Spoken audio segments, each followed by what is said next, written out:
Around the globe, they've been gathering to mark 100 years since the end of the First World War. The Armistice came into force at the 11th hour on the 11th day of the 11th month, and at the time it was considered to be the war to end wars. 10 decades on, leaders, once upon a time on opposite sides to each other, came together to mark the centenary. CGTN Stefan Vries reports from Paris. At 11 a.m. local time, all over the world, bells mark the precise moment of the end of World War I, a century ago. In Paris, French President Emmanuel Macron invited more than 60 world leaders to commemorate the 1918 event. Under overcast skies and drizzle, they walked together to the ceremony near the Arc de Triomphe. US President Donald Trump and Russian President Vladimir Putin, rivals today, shook hands. 100 years ago, their two countries were allies. Macron sent the world a clear message. Patriotism is the exact opposite of nationalism.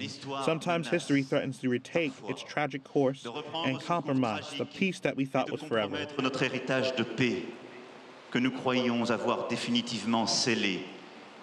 In another part of the city, preparations were underway for an anti-Trump protest.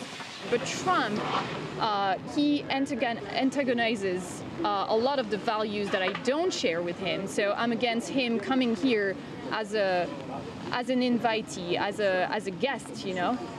British Prime Minister Theresa May and members of the Royal House did not travel to France but marked the centennial in London.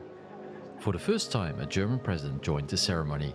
With thousands of others, Frank-Walter Steinmeier commemorated the end of the war, which killed more than 16 million people, although the exact number will never be known. Back in Paris, Macron told those in attendance, and perhaps to some in particular, that there are universal lessons to be drawn from World War I, that multilateral international cooperation and not selfishness must prevail over rancor and resentment. Stefan Vries, CGTN in Paris.